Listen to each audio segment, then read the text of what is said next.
भगवान भोले बाबा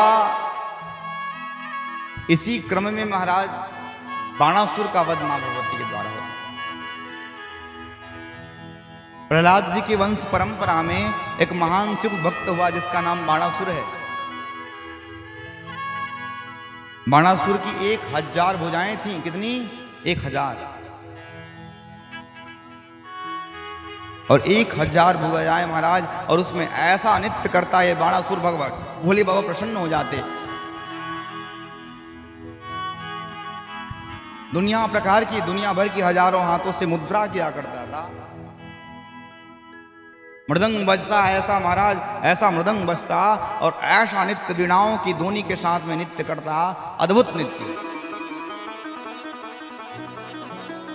नृत्य करने के उपरांत में भगवान भोले बाबा प्रसन्न हो जाते महाराज। एक दिन ऐसी भोले बाबा प्रसन्न हुए, वरदान मांगा।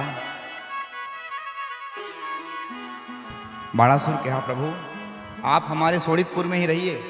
बाणासुर की राजधानी का नाम सोडितपुर था। भगवान ने एक ध्वजा दिया। भोले बाबा ने किसको? बाणासुर को ले जाओ ध्वजा को, और ले जा करके इस ध्वजा को अपने महल के ऊपर टांग देना।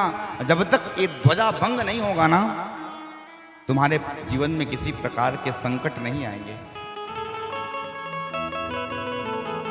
बाणासुर की पत्नी महाराज, उसकी जो पुत्री है बाणासुर की, उषा नाम है जिसका, भागवत में भी इस कथा का वर्णन है, परंतु आजकल की कथाकार महाराज थोड़ा सा इधर उधर करते करते निपटा देते हैं।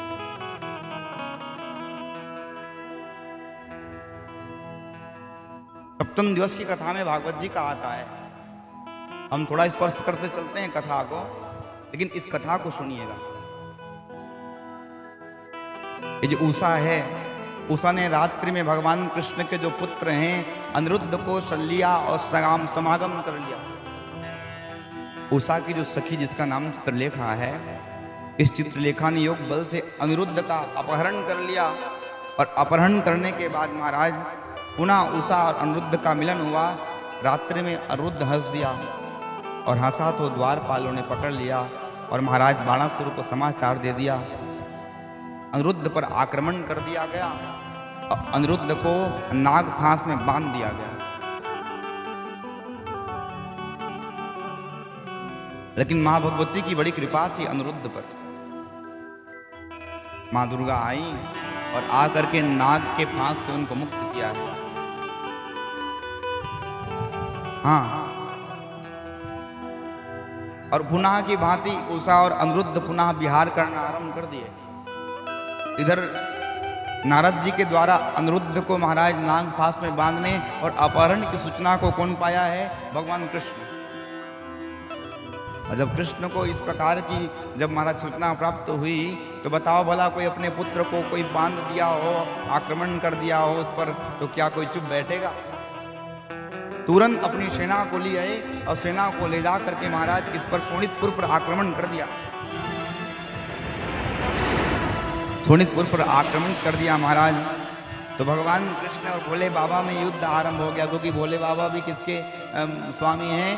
बाणासुर के। उनको वचन दिया है कि जब तक मेरी ध्वजा तुम्हारे इस महल पे रहेगी, फटेगी नहीं, तब तक तुम्हारा प्राण को किसी प्रकार का संकट नहीं है।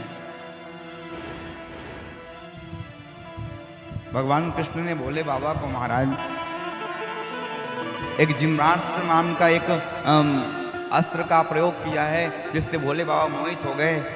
तो भगवान कृष्ण ने बाणासुर की एक एक भुजा को काटना आरंभ कर दिया। 1000 भुजा। जो भुजा शेष बची, इतने में भगवान शंकर जान गए कि भगवान कृष्ण कोई और नहीं, ये तो नारायण है, और नारायण का स्वरूप है। इसलिए भोले बाबा ने महाराज वहां से अपना स्थान को छोड़ करके चले गए। और बाणासुर और भगवान कृष्ण की मित्रता करा दी। अंत में बाणासुर ने अपने कन्या दान करके कृष्ण को अपना संबंधी बना लिया। बाणासुर तांडव करके भोले बाबा को प्रसन्न किया है। भगवान शिव ने आशीर्वाद दिया कि मेरी पूजा में जो तुम्हारा नाम लेगा ना, बाणम रावणम चंडीश